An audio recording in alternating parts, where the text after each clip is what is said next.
The millionaire hid to watch his girlfriend with the triplets. But I, a waitress, saw everything. It was a silent betrayal that left my hands trembling and my heart aching. No one said a word. Everyone just looked away. Maybe you're serving tables for people who don't appreciate it, or cleaning up after everyone else has left. Tell me, where are you watching from, and what time is it there? I promise, today's story will touch your heart. My name is Ruth, and I've been carrying trays in Chicago diners for 37 years. 37 years of aching feet, forced smiles, and invisible existence. The morning I'm telling you about started like any other. Bitter coffee burning in the pot, the smell of bacon grease hanging heavy in the air, and the endless clatter of dishes that somehow becomes the soundtrack to your life when you're 58 and still waiting tables.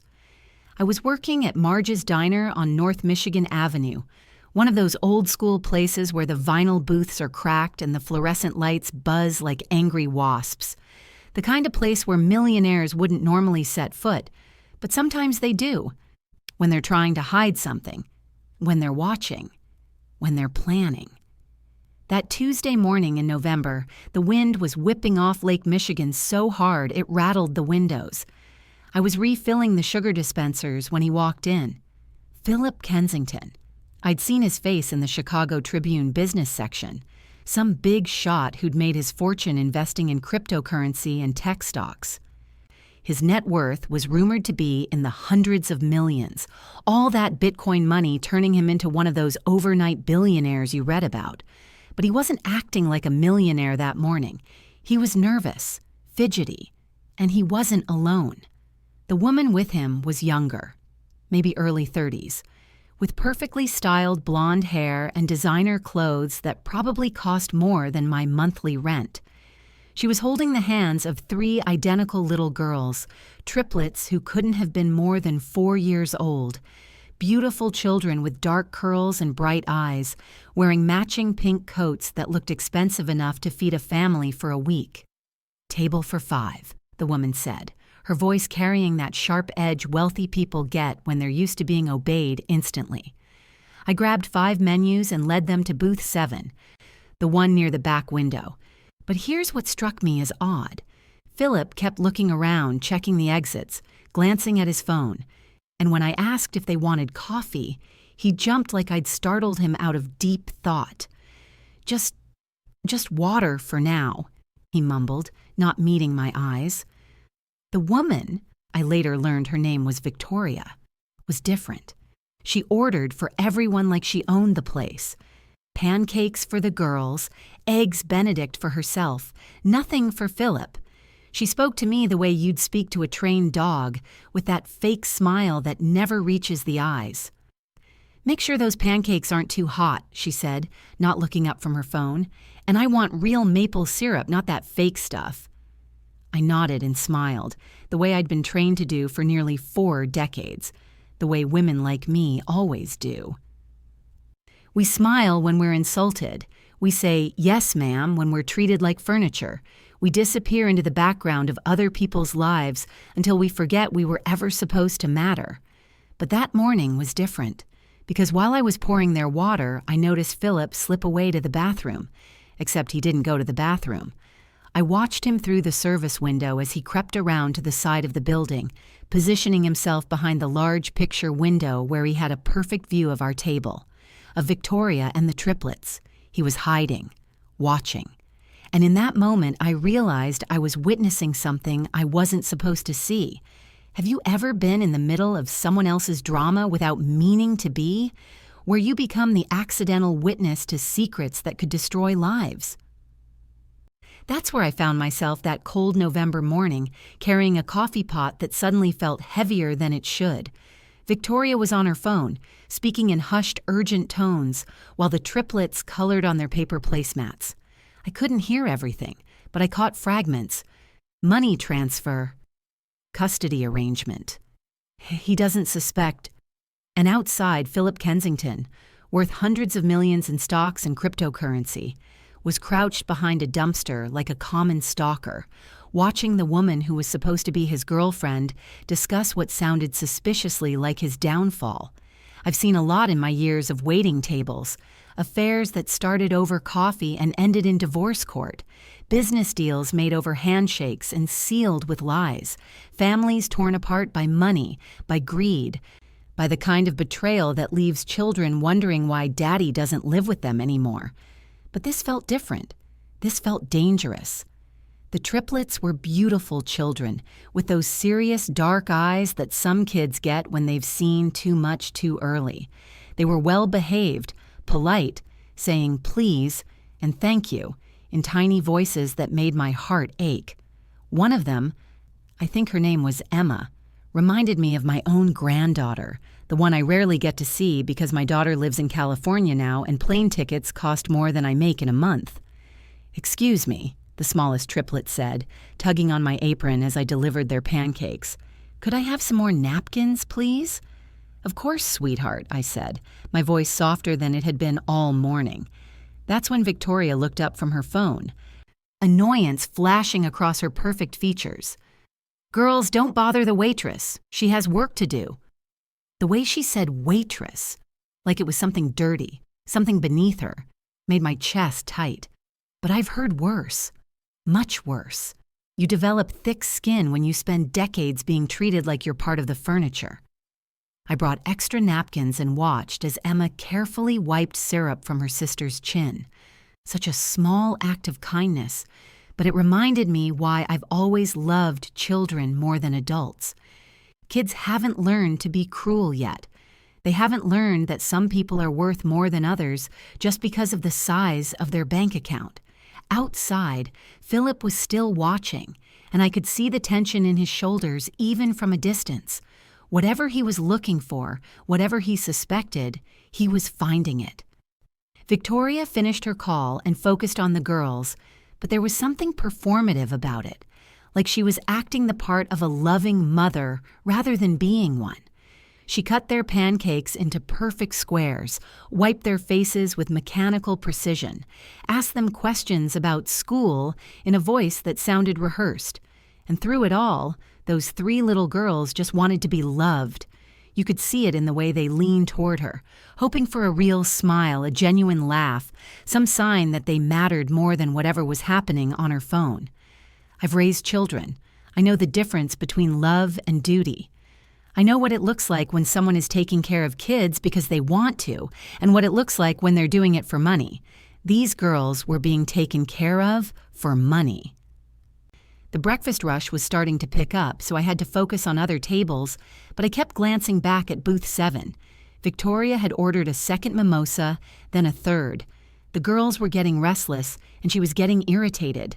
"Sit still," she hissed when one of them started fidgeting. "People are looking." But people weren't looking. That's the thing about diners like Marge's. Everyone's too busy with their own problems to pay attention to anyone else's. We're all just trying to get through another day, another shift, another month of rent and utility bills and medical expenses that never seem to stop coming. That's when the accident happened. I was refilling the coffee at table 3 when I heard the crash.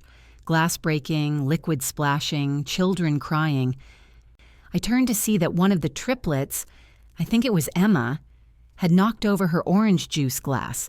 It wasn't her fault. Victoria had placed it too close to the edge while she was texting, and when Emma reached for her crayons, she bumped it. The glass shattered on the floor, orange juice everywhere, and Emma started crying. That heartbroken wail that only comes from a 4-year-old who knows she's about to be in trouble for something that wasn't really her fault. Victoria's reaction was swift and brutal. She grabbed Emma's wrist and jerked her out of the booth, her voice low and vicious. "Look what you've done. You're so clumsy. Why can't you be more careful?" The other 2 girls started crying too, and suddenly the whole restaurant was staring. Not because they cared, but because 3 sobbing children are impossible to ignore. Even in Chicago. I grabbed a towel and hurried over. "Oh, honey, accidents happen," I said, kneeling down to Emma's level. "Don't cry, sweetheart, it's just a glass." But Victoria wasn't having it. "She needs to learn to be more careful," she snapped. She's always breaking things." I looked at Emma, really looked at her, and saw something that made my stomach drop. This wasn't the first time she'd been blamed for an accident. This wasn't the first time she'd been made to feel like everything was her fault. "It's okay," I whispered to Emma as I cleaned up the glass. "You didn't do anything wrong." Victoria heard me, and her eyes flashed with anger. "Excuse me, but I don't need parenting advice from the help." The help. In 37 years of waiting tables, I've been called a lot of things. But something about the way she said, "the help," like I was less than human, like I didn't deserve basic respect, hit me differently that day. Maybe it was because I'd been watching Philip skulk around outside like some kind of private investigator. Maybe it was because these 3 beautiful little girls were clearly being used as pawns in whatever game Victoria was playing. Or maybe it was just because I was tired, bone-deep, soul-crushing tired of being invisible. "Ma'am," I said, standing up slowly, the broken glass in my towel. "Accidents happen. She's just a child." Victoria stood up too, her face flushed with anger and alcohol. "Are you questioning how I discipline my children?" "I'm not questioning anything," I said, keeping my voice calm despite the tremor in my hands. "I'm just saying there's no need to make a little girl cry over spilled orange juice." That's when things got really ugly. Victoria started shouting about incompetent staff and how the restaurant should hire people who know their place. She demanded to speak to the manager, threatened to leave bad reviews online, said she'd make sure I got fired. And all the while, 3 little girls sat in that booth crying, not understanding why the adults in their world were always so angry, always so mean. Marge came over, took one look at Victoria's designer handbag and expensive shoes, and immediately started apologizing. Not to me, to her. To the woman who had just verbally attacked one of her employees for showing kindness to a child. "I'm so sorry for the disturbance," Marge said, her voice oily with the kind of fake sincerity she reserved for customers with money. "Of course we'll comp your meal, and I'll make sure this doesn't happen again." I stood there holding that towel full of broken glass and realized that in Marge's eyes, I was worth less than a free plate of eggs Benedict. "Ruth," Marge said, not looking at me, "why don't you go clean the coffee station?" It was a dismissal, a way of removing me from the situation before I could make it worse, before I could cost the restaurant money. I walked away, but not before catching Emma's eye and giving her a small smile. She stopped crying for just a moment and smiled back, and in that instant, I felt more valuable than I had in months. But the damage was done. Victoria had marked me as trouble. And in a world where tips pay the rent and customer complaints can cost you your job, being marked as trouble is a death sentence. I spent the rest of my shift waiting for the other shoe to drop. It didn't take long. Philip finally came back inside, pretending he'd just returned from the bathroom. He slid into the booth next to Victoria, and I watched as she immediately launched into her version of what had happened. Her voice was animated, dramatic, painting me as some kind of hostile employee who had disrespected her and upset the children. From where I stood behind the counter, I could see Philip's face as he listened. He looked skeptical at first, glancing over at me with something that might have been curiosity. But Victoria was persuasive. She had tears in her eyes as she described how traumatized the girls had been, how unprofessional I'd been, how unsafe she felt in a restaurant that employed people like me. And slowly, I watched Philip's expression change from skepticism to concern to anger. He called Marge over. I couldn't hear the entire conversation, but I caught enough to know what was happening. Victoria was demanding I be fired, not just reprimanded, fired. And Philip, with his hundreds of millions in assets and his influence in the business community, was backing her up. Marge kept nodding, apologizing, assuring them that the situation would be handled appropriately. When she walked away from their table, her face was grim. She motioned for me to follow her into the back office, a cramped room that smelled like old cigarettes and desperation. The walls were covered with health department certificates and employment law posters that no one ever read. "Ruth," she said, not meeting my eyes, "we have a problem." I set down the coffee pot I'd been carrying and folded my hands in front of me. After 37 years in the service industry, you learn to recognize the conversation that ends with a pink slip. "That woman out there is very upset," Marge continued. "She says you were rude to her children, that you questioned her parenting in front of other customers." "Marge, that's not what happened," I said, but she held up a hand to stop me. "It doesn't matter what happened, Ruth. What matters is what she says happened. And she's threatening to post about this on social media, leave bad reviews, maybe even contact corporate." Marge's diner was independently owned, so there was no corporate to contact, but I didn't point that out. When people have money, they find ways to make threats that sound scarier than they are. "She's asking for your job," Marge said finally, "and her boyfriend. He's apparently some big-shot businessman, the kind of customer we can't afford to lose." I thought about Emma's tears, about the broken glass that wasn't her fault, about 37 years of swallowing my pride and taking whatever abuse came my way because I needed the paycheck. "So you're firing me?"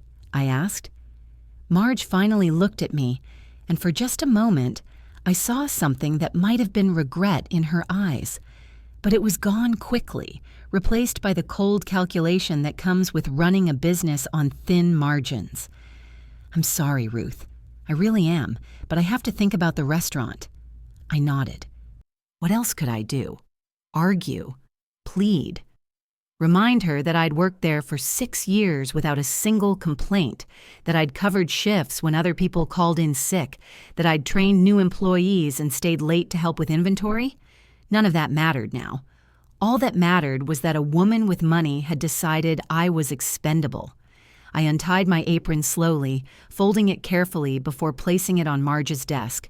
It was a ritual I'd performed twice before in my career, and it never got easier. Taking off that apron felt like shedding my skin, leaving me raw and exposed. "I'll need to collect my tips from today," I said. Marge nodded and handed me an envelope with maybe $20 in crumpled bills, not enough to make a dent in my rent, barely enough for groceries for the week. I walked back through the dining room to get my coat from the employee closet. The restaurant had grown quiet, the way places do when people sense drama but don't want to get involved. Victoria and Philip were still in booth 7, and as I passed their table, I heard Victoria whispering urgently into her phone again. The triplets were coloring again, their tears already forgotten the way children's tears always are. Emma looked up as I passed and gave me another one of those heartbreaking smiles that 4-year-olds give to adults they trust. I wanted to stop, to tell her that she was a good girl, that the broken glass wasn't her fault, that she deserved to be loved and protected, not used as a pawn in whatever game the adults in her life were playing. But I couldn't. I was no longer an employee of Marge's diner. I had no right to speak to customers, no right to interfere, no right to care about 3 little girls who would probably forget my face before the day was over. So I walked out into the November cold, my breath forming clouds in the frigid air, and wondered what the hell I was going to do next.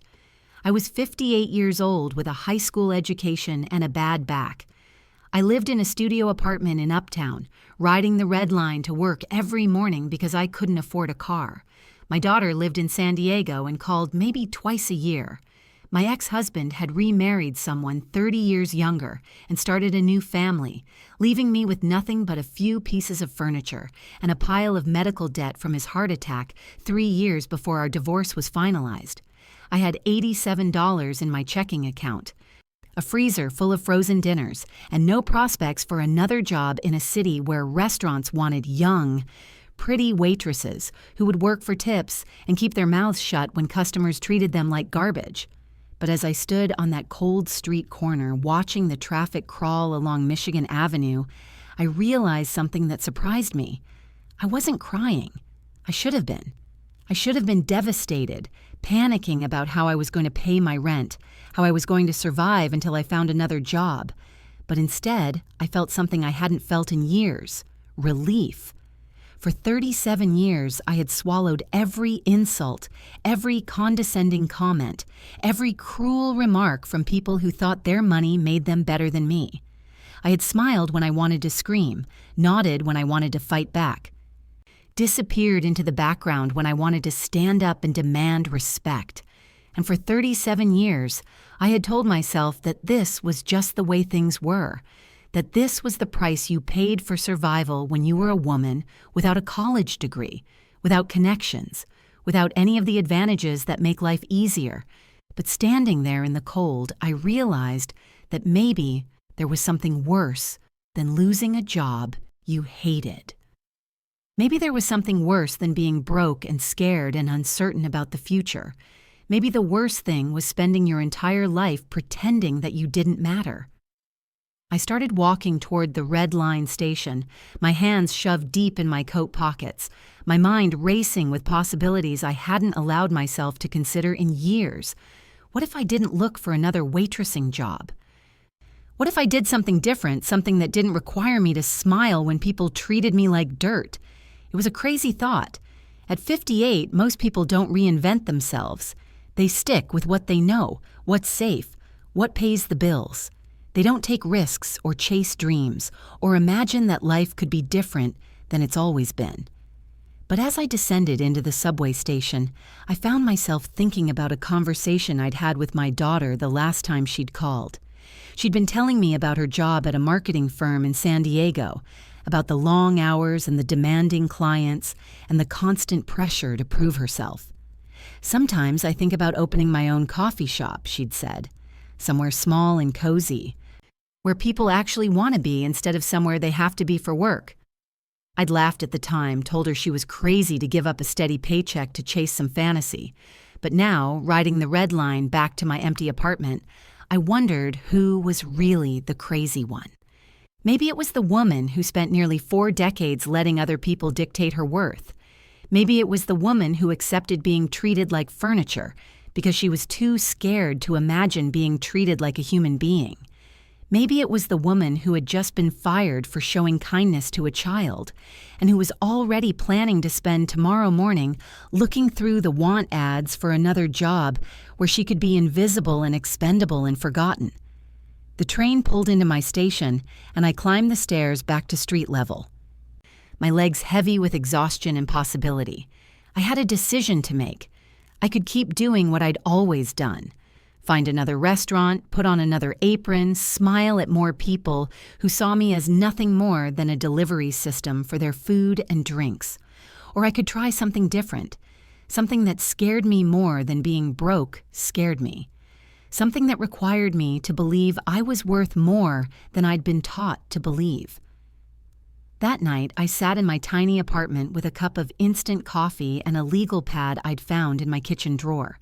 At the top of the first page, I wrote, "What do I want?" It was a question I hadn't asked myself in so long that I'd forgotten what the answer might be. I want to matter, I wrote. I want to be seen. I want to wake up in the morning without dreading the day ahead. I want to serve people who appreciate what I do instead of people who see me as beneath their notice. I want to create something instead of just surviving something. The list went on for 3 pages, and with each line I felt something shifting inside my chest. Not hope exactly. That felt too dangerous, too likely to lead to disappointment, but maybe the possibility of hope, maybe the chance to discover who Ruth could be when she wasn't busy being invisible. I fell asleep on my couch that night, the legal pad clutched in my hands, dreaming of coffee shops and customers who smiled back when I smiled at them. When I woke up the next morning, the first thing I did was call my daughter. "Mom?" She sounded surprised. I usually didn't call her unless something was wrong, and it was barely 7 a.m. on the West Coast. "Honey," I said, my voice still rough with sleep. "Tell me about that coffee shop you mentioned." There was a long pause. Then, "Mom, are you okay? Did something happen?" "Something did happen," I said. "I got fired yesterday." I told her the whole story, about Victoria and the triplets, about Philip hiding outside the window, about Emma's tears and Marge's cowardice, and the 37 years of accumulating indignities that had led me to this moment.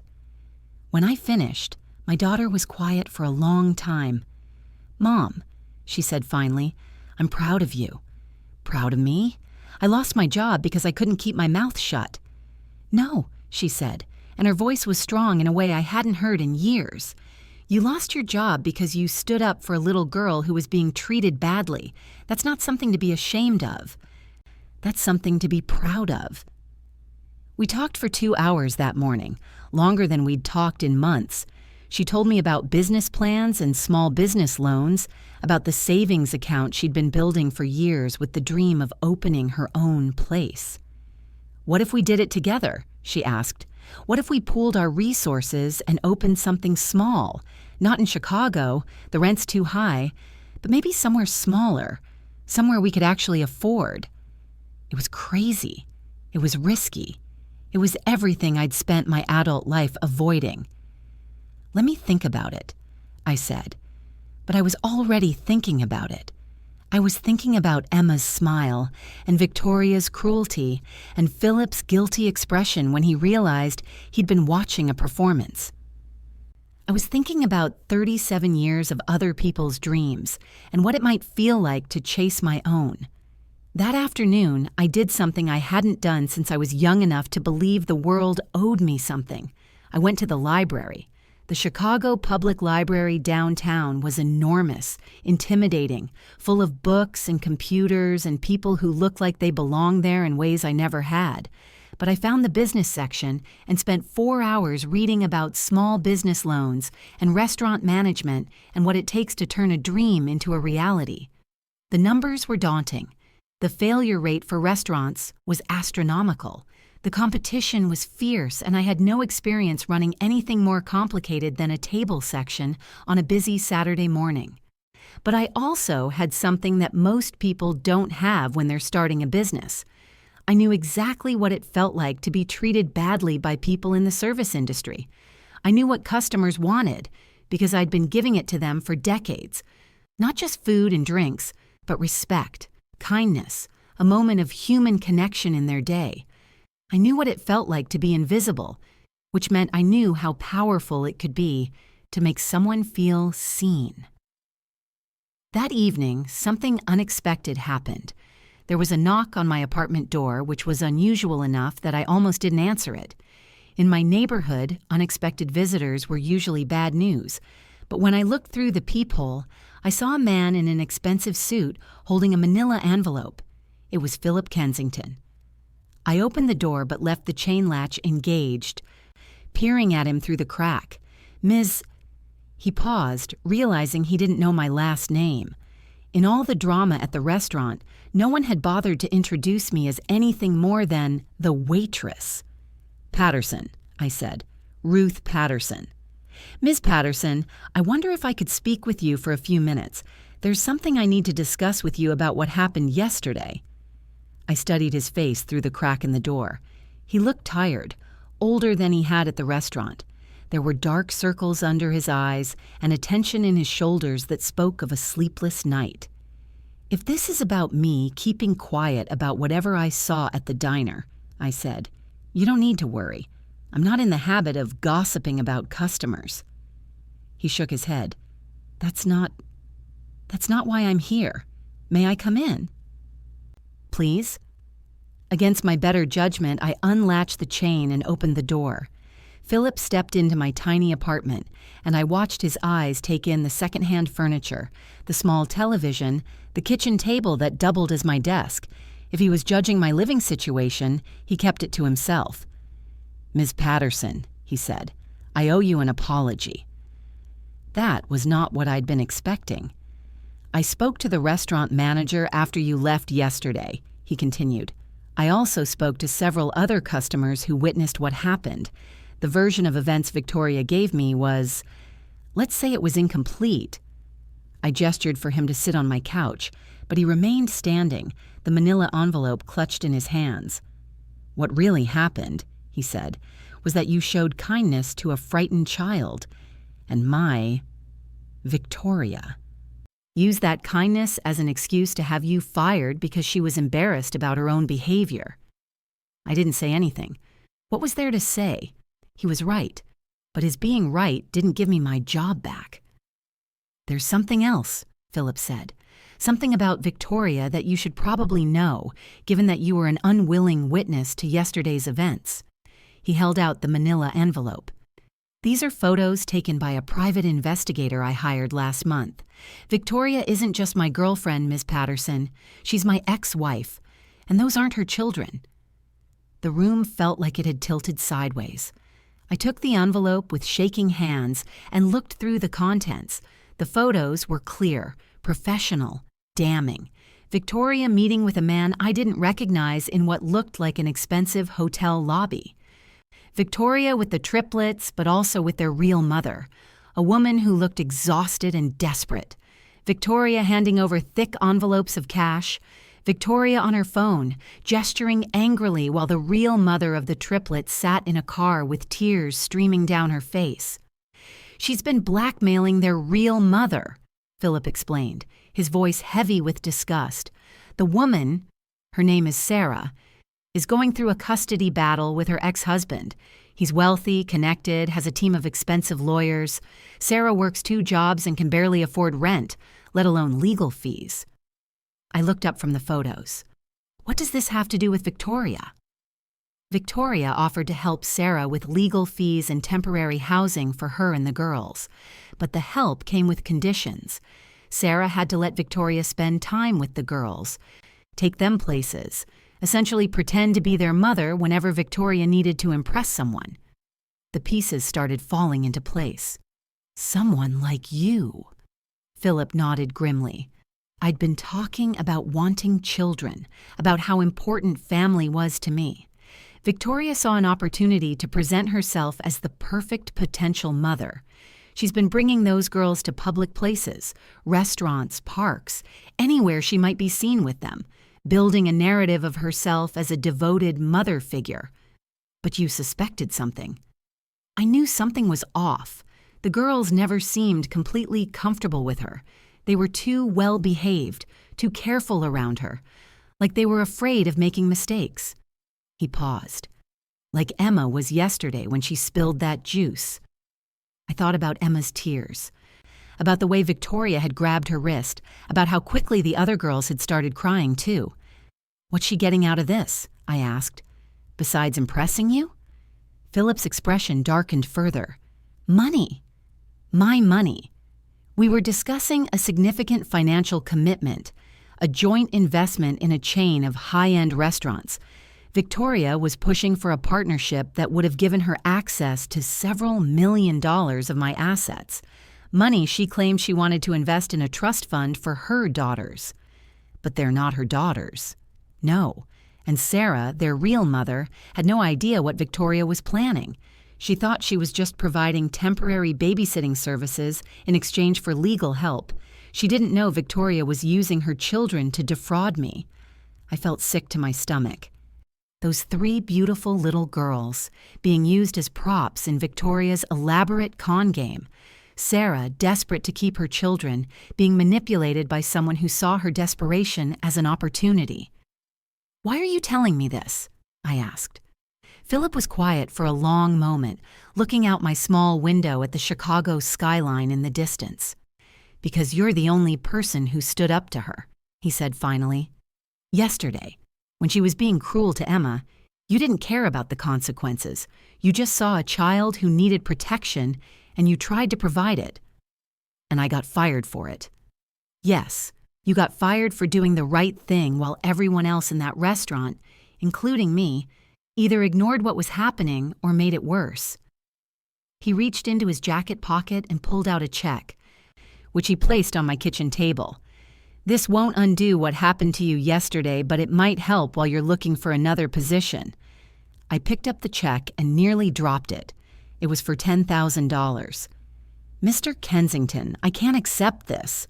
Please, he said. It's not charity. It's partial payment for a service. What service? I need you to testify about what you witnessed yesterday. Victoria's treatment of those children, her behavior at the restaurant, anything else you saw or heard that might be relevant to proving she's been defrauding me. I set the check down carefully. You're going to have her arrested? I'm going to make sure Sarah gets her children back safely and that Victoria faces consequences for what she's done. But I need witnesses. People who saw how she interacted with those girls, how she treated them when she thought no one important was watching. But you were watching. You saw the same things I did. Philip shook his head. I was hiding outside, taking photos through a window. My testimony alone won't be enough, especially since I'm the alleged victim of the fraud. I need independent witnesses, people who have nothing to gain from Victoria being exposed. I thought about Emma's tears, about the way Victoria had spoken to me like I was less than human, about Sarah working 2 jobs while someone else used her children to steal millions of dollars. What happens to the girls if Victoria goes to jail? They go back to their mother, where they belong, and Sarah gets the legal help she needs to fight her custody case. Real legal help, not the kind that comes with strings attached. I picked up the check again. $10,000 was more money than I'd ever held in my hands at one time. It was 6 months of rent, a year of groceries, a chance to take some time figuring out what came next instead of frantically looking for another waitressing job. But more than that, it was a chance to help 3 little girls who had been used as pawns by an adult who should have protected them. Okay, I said. I'll testify. Philip's relief was visible. Thank you. You should know that this might get complicated. Victoria has money, connections, lawyers who will try to discredit you as a witness. I laughed, but it wasn't a happy sound. Mr. Kensington, I've been discredited my entire adult life. I'm a 58-year-old waitress with a high school education and $87 in my checking account. What else can they take from me? Over the next few weeks, I learned that they could take quite a lot. Victoria's lawyers immediately went to work trying to destroy my credibility. They dug up my ex-husband's medical debt, my daughter's college loans, every financial struggle I'd ever faced, and presented it as evidence that I was testifying for money rather than truth. They suggested that I was a disgruntled former employee, seeking revenge against an innocent customer. They questioned my memory, my motives, my character. But they made one crucial mistake. They underestimated how much people like me have to lose, and how little we care about losing it when children are at stake. The case made headlines in Chicago business circles. Millionaire cryptocurrency investor accuses ex-wife of elaborate child fraud scheme. Philip's net worth was reported as close to $200 million, most of it in Bitcoin and other digital assets that had made him one of the city's youngest billionaires. The scandal was juicy enough to attract media attention, which meant reporters started digging into Victoria's background. What they found was a pattern of targeting wealthy men, presenting herself as the perfect partner, and then manipulating them out of significant sums of money. Sarah, the triplets' real mother, came forward with her story. She'd been working as a night shift nurse and a weekend house cleaner, trying to save money for lawyers to fight her abusive ex-husband's custody claim. When Victoria had approached her with an offer of help, it had seemed like a miracle. I should have known it was too good to be true, Sarah told reporters through her tears. But I was so desperate to keep my girls safe, I would have done anything.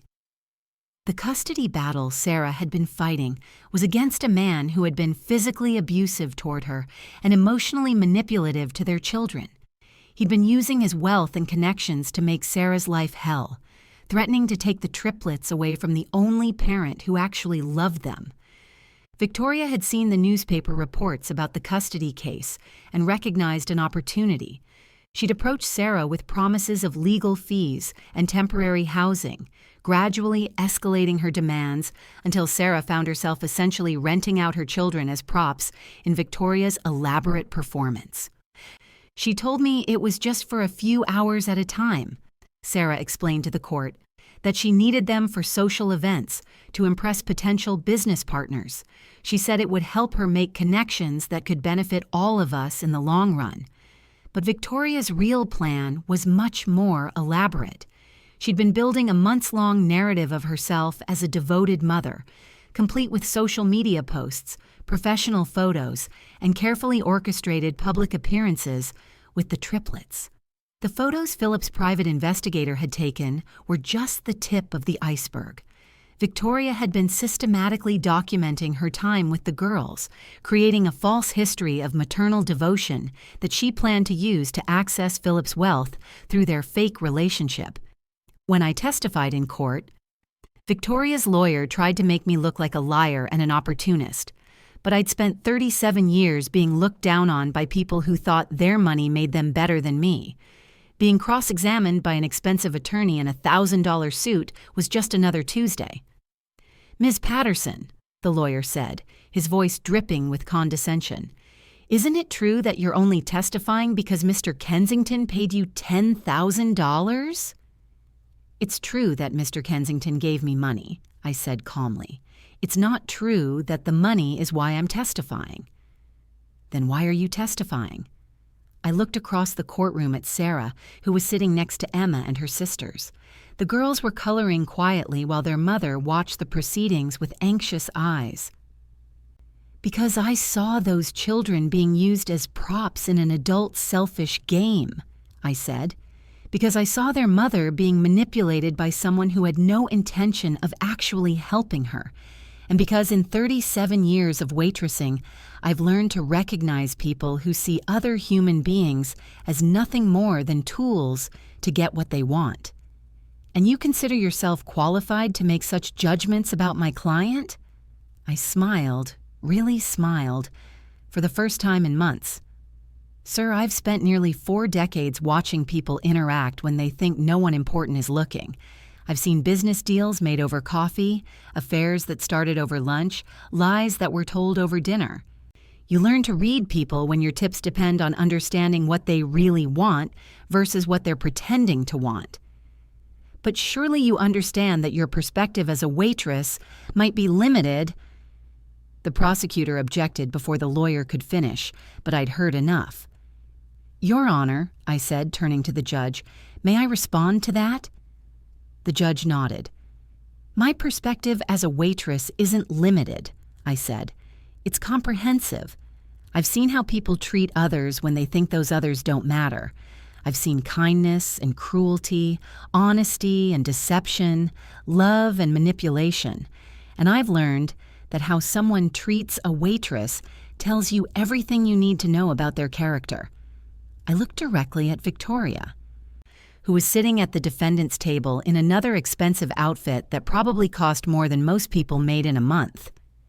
Ms. Victoria treated me like I was invisible right up until the moment I interfered with her performance. Then she treated me like I was disposable, but she treated those children worse, like they were objects she could use and discard when she was done with them. The rest of my testimony focused on the specific events I'd witnessed at the restaurant, but that exchange with Victoria's lawyer became the moment everyone remembered. Within days, clips of my testimony were spreading on social media, not because people were interested in the legal details of the case, but because something about a middle-aged waitress refusing to be intimidated by an expensive lawyer had struck a chord. The comments were overwhelmingly supportive, filled with people sharing their own stories of being dismissed or mistreated by people with money and power. Waitresses, retail workers, housekeepers, home health aides, all the invisible people who keep society running while being treated like they don't matter. "This woman spoke for all of us," one comment read. "Finally, someone with class showed these people what real dignity looks like," read another. "My daughter called me crying after she saw the news coverage. 'Mom, I'm so proud of you,' she said. 'I've watched that video a dozen times. You were incredible.'" "I was just telling the truth," I said. "That's what made it incredible." The case ended with Victoria pleading guilty to fraud charges. She was sentenced to 3 years in prison and ordered to pay restitution to Philip and compensation to Sarah for the emotional distress caused to her children. Sarah won custody of her daughters, and Philip established a legal defense fund to help other parents fighting custody battles against abusive ex-partners. As for me, I found myself in an unexpected position, unemployed but not unemployable, broke but not broken, invisible but somehow finally seen. The $10,000 from Philip had been deposited into a savings account I'd opened specifically for my coffee shop dream. After the trial, he'd sent another check for the same amount, along with a note that read, "Thank you for showing me what real courage looks like." But the real surprise came a few weeks after Victoria's sentencing, when I got a call from a producer at a Chicago television station. "Ms. Patterson, we'd like to offer you a job." I almost dropped the phone. "I'm sorry, what?" "A job. We're launching a new consumer advocacy segment, and we need someone who understands what it's like to be treated badly by businesses and powerful people. Someone who can relate to our viewers when they're dealing with fraud, discrimination, workplace abuse." "But I'm a waitress." "You're a waitress who just took down a Millionaire's fraud scheme. You're exactly what we're looking for." The job wasn't glamorous. Researching consumer complaints, interviewing victims of various scams, occasionally appearing on camera to explain complex issues in plain language. But it was steady work that paid better than waitressing. And for the first time in my adult life, I was using my voice to help people instead of being told to keep quiet. 6 months later, my daughter moved back to Chicago. "I've been thinking about that coffee shop idea," she said over dinner, in my now slightly less tiny apartment. "And I think we should do it. Not as a way to get rich, but as a way to create the kind of place we both wish existed." "What kind of place is that?"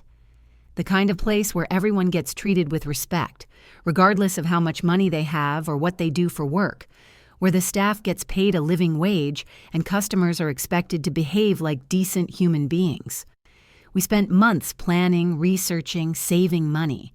We found a small space in Logan Square, a neighborhood that was gentrifying but still had enough working-class families to appreciate what we were trying to create.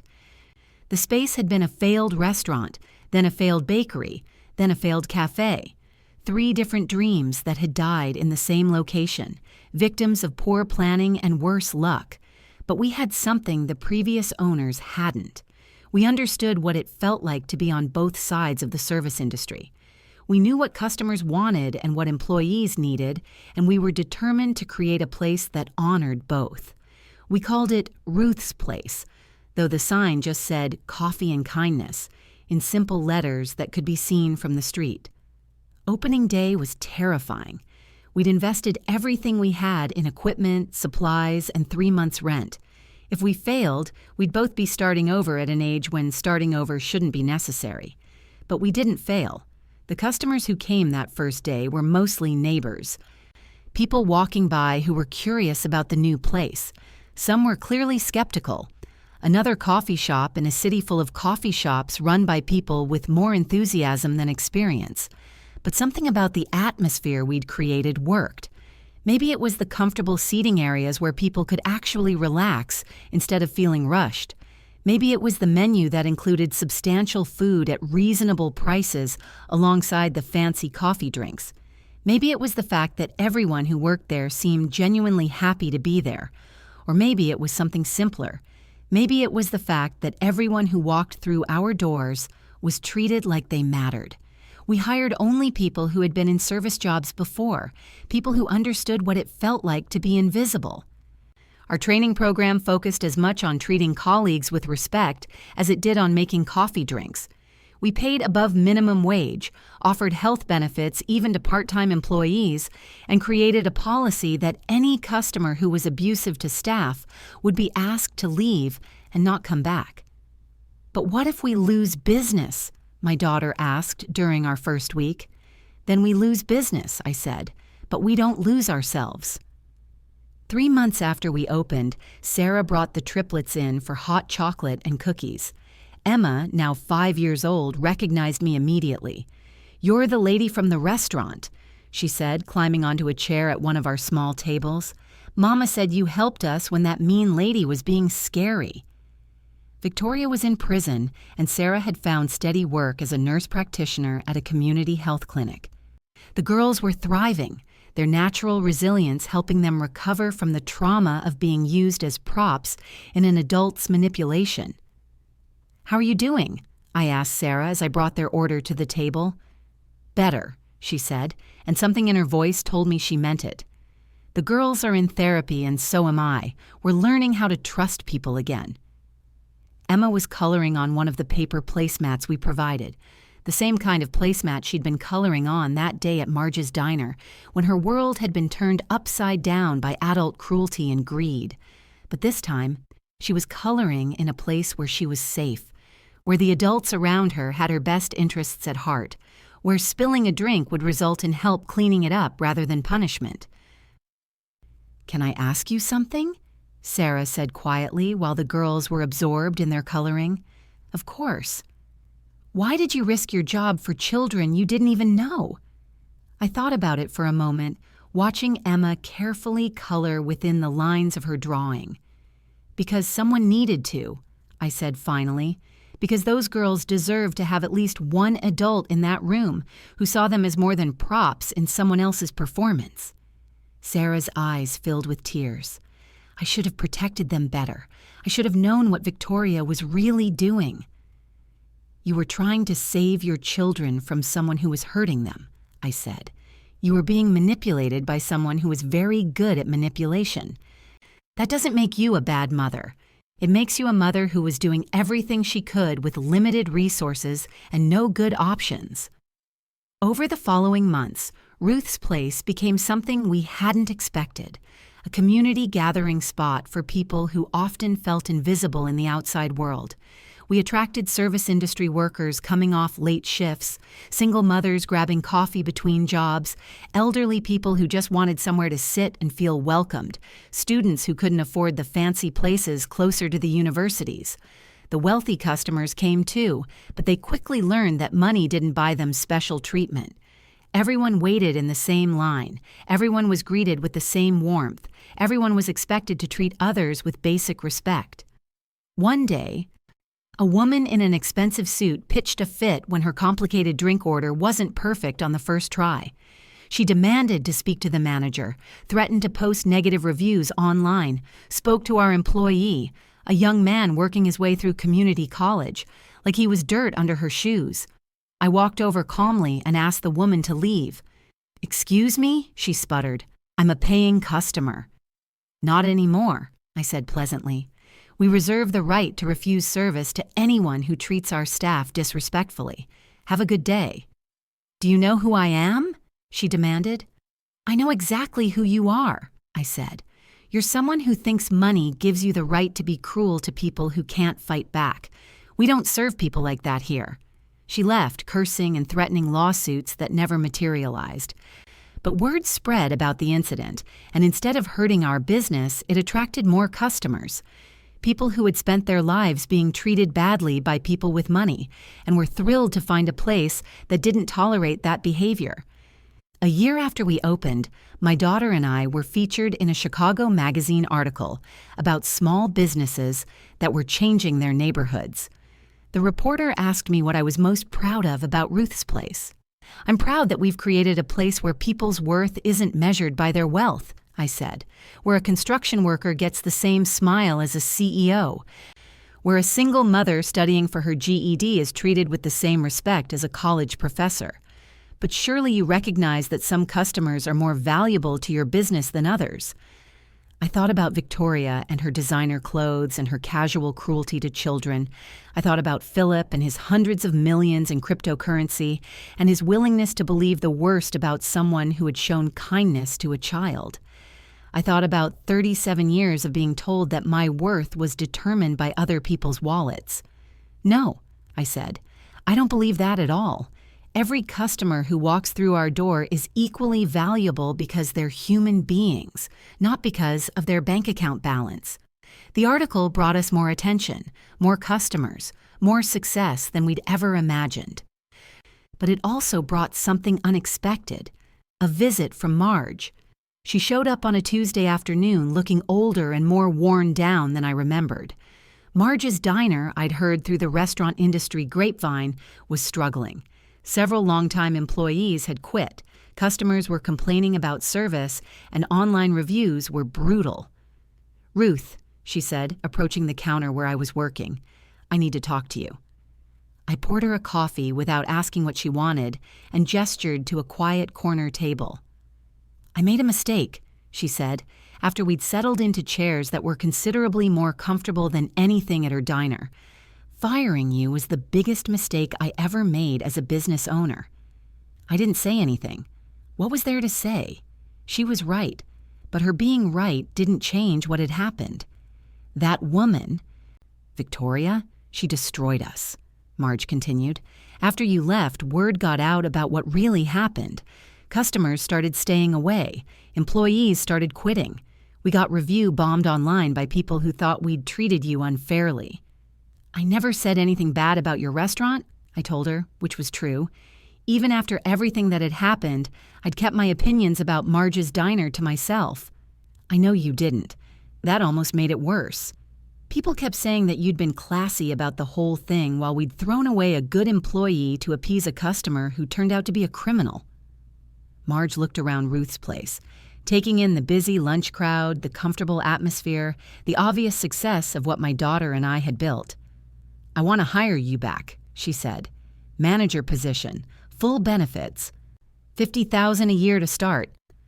It was more money than I'd ever been offered for any job, more than I was currently making at the television station and the coffee shop combined. "I appreciate the offer," I said, "but I'm not interested." $60,000, she said quickly, "and profit sharing." I shook my head. "It's not about the money, Marge." "Then what is it about?" I looked around my coffee shop, watching my daughter train a new employee, seeing customers from a dozen different walks of life sharing space peacefully, observing the kind of respectful interaction between staff and customers that I dreamed about for decades. "It's about building something instead of just surviving something," I said. "It's about creating a place where people are valued for who they are, not just tolerated for the money they spend." Marge left without ordering food, and I never saw her again. I heard later that she'd closed the diner 6 months after our conversation, unable to recover from the damage to her reputation and business. I felt sad about it, but not guilty. Marge had made her choice when she decided that a customer's money was more important than an employee's dignity. The consequences of that choice weren't my responsibility. 2 years after the trial, Philip Kensington contacted me again. This time, he wasn't carrying manila envelopes or apologies. He was carrying a business proposition. "I've been following your success with Ruth's Place," he said, settling into the same corner booth where I'd had that difficult conversation with Marge. "I'm interested in investing in an expansion." I poured him coffee and sat down across from him, curious about what he had in mind. "I'm not interested in changing what you've built here," he said quickly, apparently reading the skepticism on my face. "What I'm interested in is helping you build more places like this, other neighborhoods, other cities, places where working people can go and feel valued instead of just tolerated." "That's a nice idea," I said, "but I'm not sure it would scale. What works here works because my daughter and I are here every day, setting the tone, making sure the culture stays consistent. What if we could find other people like you, people who understand service from both sides, who want to create something better than what exists?" Over the next hour, Philip laid out a vision that was ambitious and risky and completely different from anything I'd ever imagined for my small coffee shop. He wanted to franchise the Ruth's Place concept, but not in the traditional way. Instead of selling franchises to people with money, he wanted to provide funding and training to people like me, former service industry workers who wanted to create respectful, sustainable businesses in their communities. "I have more money than I could spend in 10 lifetimes," he said. "Most of it came from getting lucky with cryptocurrency investments, not from any particular brilliance on my part. I want to use some of it to create jobs and businesses that treat people the way everyone deserves to be treated." "Why?" I asked. Philip was quiet for a moment, looking out the window at the Chicago street where people were hurrying past in the November cold. Because watching Victoria manipulate those children taught me something about power, he said finally. It taught me that having money doesn't make you better than anyone else, but it does give you the ability to either help people or hurt them. For too long, I used my wealth carelessly. I want to do better. And you think coffee shops are the answer? I think places where people are treated with dignity are the answer. It doesn't have to be coffee shops. It could be restaurants or retail stores or any kind of business where human beings interact with each other. The point is to create spaces where everyone's worth is recognized, regardless of their economic status. It took 6 months of planning, legal work, and sleepless nights. But we eventually launched the Ruth's Place Foundation, a nonprofit organization that provided low-interest loans, training, and ongoing support to service industry workers who wanted to open their own businesses. The foundation's motto was simple: everyone deserves to be seen. Our first franchise opened in Detroit, run by a former hotel housekeeper named Maria, who had been saving money for years to open her own restaurant. The second opened in Cleveland, operated by a former retail worker who wanted to create a bookstore that welcomed everyone, not just people who looked like they belonged in fancy literary spaces.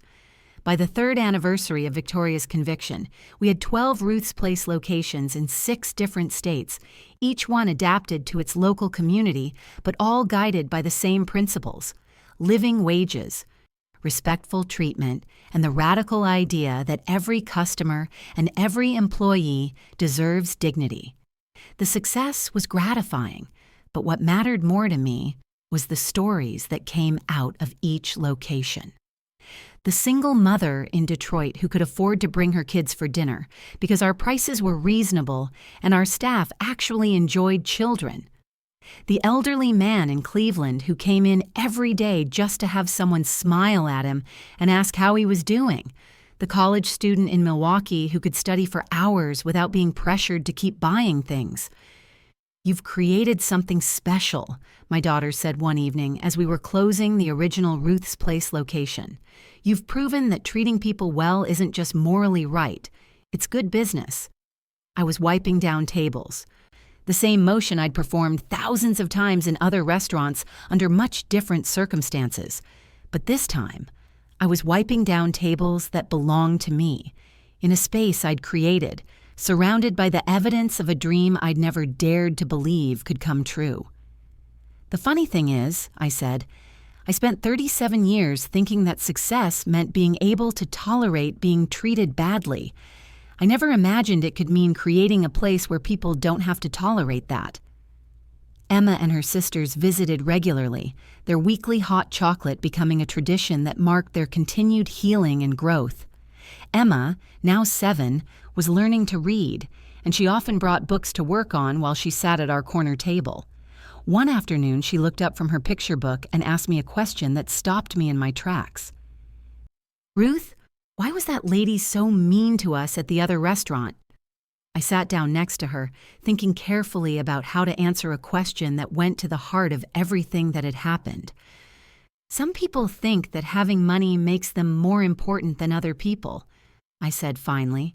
"They get confused and start believing that they can treat others badly just because they can afford to."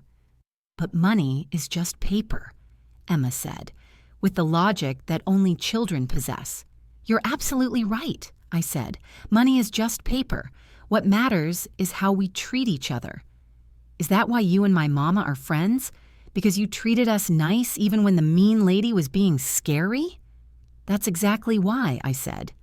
Emma nodded solemnly and went back to her book, but her question stayed with me for days.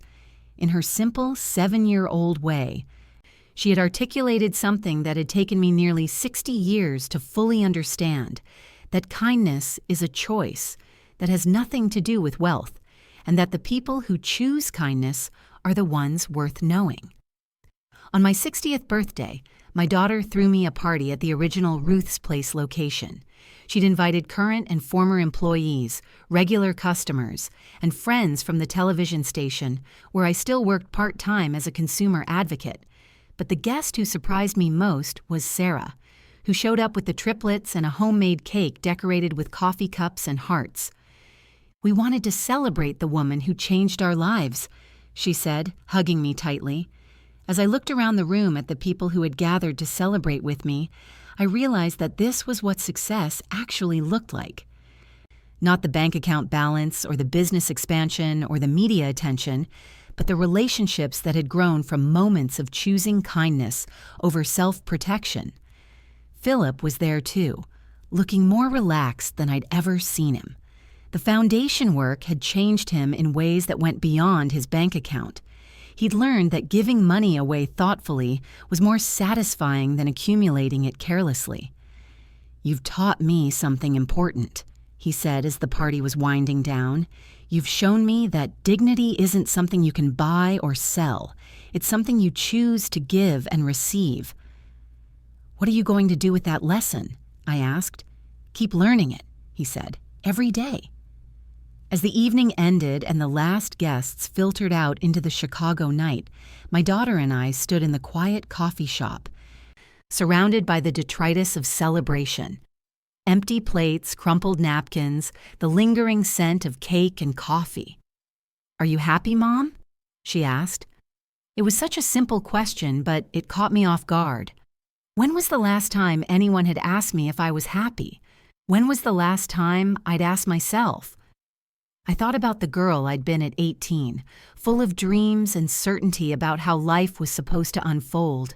Then I thought about the woman I'd been at 58, invisible and exhausted, and convinced that survival was the best I could hope for. Now I was 60, standing in a coffee shop that bore my name, surrounded by evidence that it was possible to build something beautiful from the ashes of something broken. "Yes," I said, and I meant it completely. "I'm happy." But more than happy, I was proud. Proud of refusing to become bitter despite decades of being treated poorly. Proud of standing up for those children even when it cost me my job. Proud of taking the risk to build something new instead of settling for something safe. Mostly, I was proud of refusing to stay invisible. That night, I went home to my apartment, still small but now by choice rather than necessity, and took out the old legal pad where I'd first written down my dreams. At the bottom of that original list, I added one more line. I want to help other people believe they're worth more than they've been taught to believe. And then I realized that everything on that list had come true. The story I've told you isn't really about a millionaire or his fraudulent ex-wife, or even about a waitress who lost her job. It's about the moment when you decide that being invisible isn't the same as being worthless. It's about choosing dignity over safety, kindness over indifference, hope over resignation. It's about learning that the people who treat you badly when they think you don't matter are revealing their own character, not yours. Most importantly, it's about discovering that it's never too late to stop accepting less than you deserve. Have you ever felt invisible in your own life? Have you ever been treated like you don't matter because of your job, your age, your bank account, or any other reason people use to decide who's worth their respect? Tell me about it in the comments below. Share your story of finding your voice, standing up for yourself, or refusing to stay invisible. Your experience matters, and someone else needs to hear it. If this story touched your heart, please leave a like and subscribe. It helps this message reach other people who need to know that they're worth more than they've been taught to believe. To continue this emotional journey, we've prepared a special podcast filled with stories just as moving. You can find it by clicking on the left. Thank you for joining me on this journey of the heart. I'll see you in the next story where we'll continue exploring what it means to choose dignity, demand respect, and refuse to remain invisible in a world that profits from making us disappear. Remember, you matter. You've always mattered, and it's never too late to start acting like it.